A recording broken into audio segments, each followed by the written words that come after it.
So thank you everyone for coming here for the second day of training. We're gonna kick off with applying the color boost in this paper right here. Felix is gonna help us today. And for those that's here, what's the proper way of applying sealer? So we know that yesterday we came here and we washed this off. So can you go back to what we did and what we're gonna do now? Okay, so good point. So obviously our company recommends, obviously we're Techniseal, we recommend cleaning the pavers prior to sealing. We do not recommend sealing pavers that have not been cleaned because pavers have pores, right? So what we did yesterday is clean the pavers, and now the actual pores of the pavers are actually opened to allow a deeper penetration. So it's very similar to like when you take your car, you go get paint, Right. sand it, put a primer coat on there. So essentially kind of preparing the surface just like painting, okay? Yes. Because that's really what we're doing. So we're going to apply Color Boost, which is a enhancing sealer, does not leave a sheen. So it's going to give it that wet look without a shine, leaving it a matte finish. The other beauty of this, since it's not a film forming sealer, it's more of a penetrating sealer, so therefore it's not going to leave any sheen, it's not going to wear unevenly. And the beauty of this combination here, you got polymeric sand in the joints, so this does not have any glue in there. It's 100% designed for enhancement. So the tools that we're going to be using today is obviously a pump sprayer. You can use any type of pump sprayer because it's a water-based product, so it's very safe to use. And you can see me holding a roller. Well, we're not going to use a roller to apply the actual sealer. We're going to use a pump sprayer that we're going to apply the sealer, and then we're going to use this only as a back roll situation because of the texture paver. It's very important that you don't want sealer just puddled and leaving it there and walking away. So what we're going to do is when we apply the sealer, we're going to let whatever soaks into the actual paver and then back roll the excess. So let me ask you this, Felix.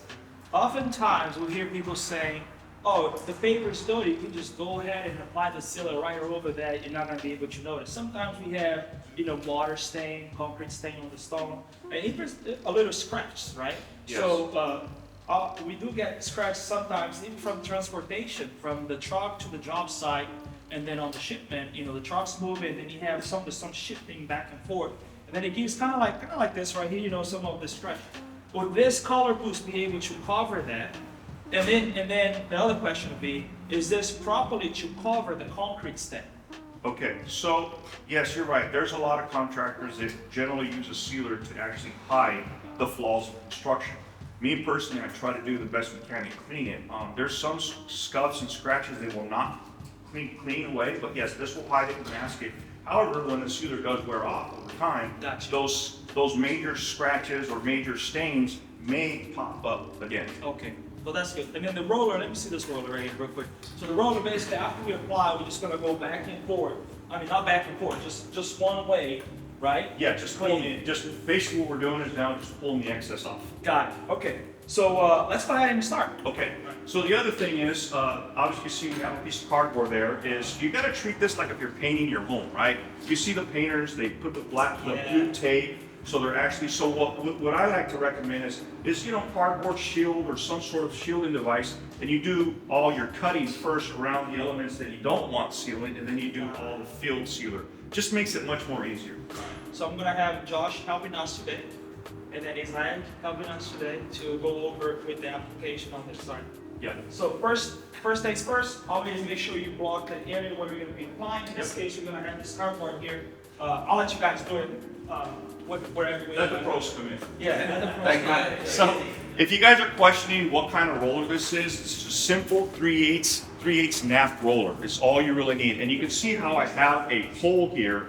And the reason for it, just to avoid walking all over the pavers, you want to basically extend this so that we have reach capabilities. Okay? As you can see right here, Color Boost is a two-coat process. So the first coat is sort of like a primer coat. So you're gonna put first coat, nice even coat with a fan or with a cone tip, and then he's going to go right back and add on a second coat, because again, this sealer is more of a penetrating sealer, so that first coat's going to go down, and then you can apply a second coat. And I like to work in sections enough where, again, you have access to actually back roll, so that way you're not like trying to reach an area that you can't reach. Yeah. And then sometimes here. Yes. Sometimes we even see corners where you have paint on the house. So does the color boost really pops out in terms of if you apply some of this on the paint? Could the homeowner notice right away that got sprayed on the? Absolutely, good question. So since this is a product designed specifically more for concrete pavers or natural stone, you want to avoid stucco because it will change the look of the stucco. Got it. So we definitely recommend you take it serious. You don't want to overspray on anything that you're not going to seal, because once this penetrates, it's a sealer that's very difficult to get out. So you would actually treat it like an oil stain because it penetrates the surface. Got it. So what Efra is doing now is going on like the second layer. Yeah, that's the second layer. Okay. And then now, same thing with rocks, right? You want to put that rock after this thing. Yeah. And all that. So camera, if you can zoom in, you can see some of the puddling right here. You see the puddling right there? Obviously the paver's still not done absorbing some of it, but this is exactly what we're talking about. Especially on textured pavers where you see the puddling, that's what we're going to use this to actually pull the excess off, okay?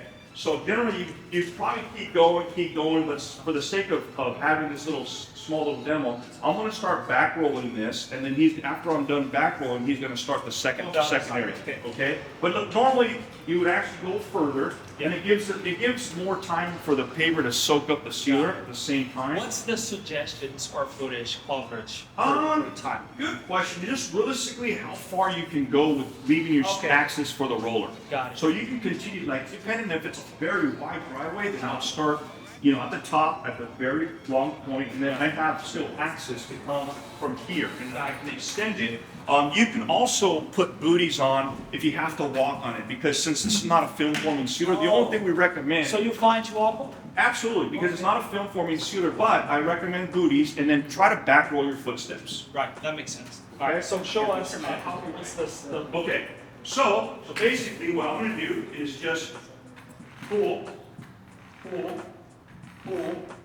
and with a little bit of pressure, just pulling down.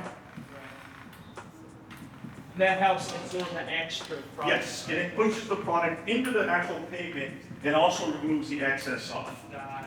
Okay, so it's not like, so just imagine if you're spraying if you're a painter, right, you're spraying a wall, right, then you got some paint drippings coming down.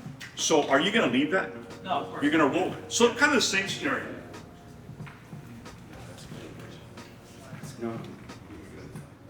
And when he applies this, when he starts the next section, you want to have a little slight overlap. So a wet on wet. And so the other thing is, I get asked all the time. Go ahead and start the second coat. The second area. What I've been asked a lot is with Color Boost and with this type of sealer is you don't want to go ahead and spray one coat and then take a lunch break.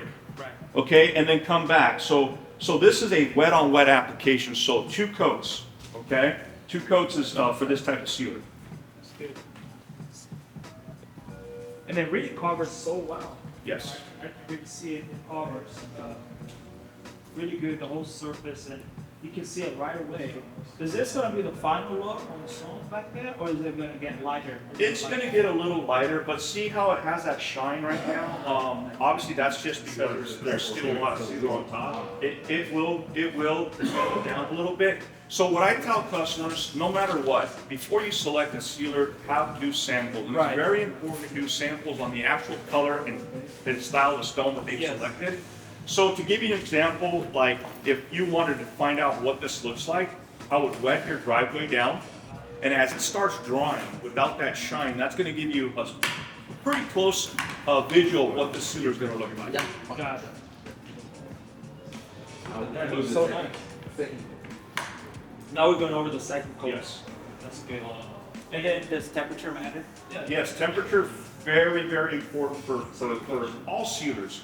So you don't want to seal obviously in freezing temperature, right? So I would say anything above 50 degrees within for the duration of 24 hours, and you don't want to seal anything over high 80s. Maybe 90 would be max. And why is that? Well, let's talk about that. So if we are in the middle of the summer and it's 100 degrees out, okay, so the ambient temperature is 100 degrees outside, how hot do you think that pavement is? Okay, so This product is a type of material that needs to go down and penetrate. So if you put it down on a hot surface, it's just going to flash. Okay, and it's not going to be very well, especially if you're using a solvent-based type sealer or any type of film forming sealer whatsoever. Color Boost is done. We're gonna move forward to a second training of the day, and that training is gonna be on the other side, right? What Yes, I believe we're going to do some adhesives. Okay, Okay. perfect. So we're gonna go ahead and try new products and how they stick onto the wall and how do you build a wall with that products, and can't wait to share you. So thank you for watching this, and then stick around for more videos. Thank you.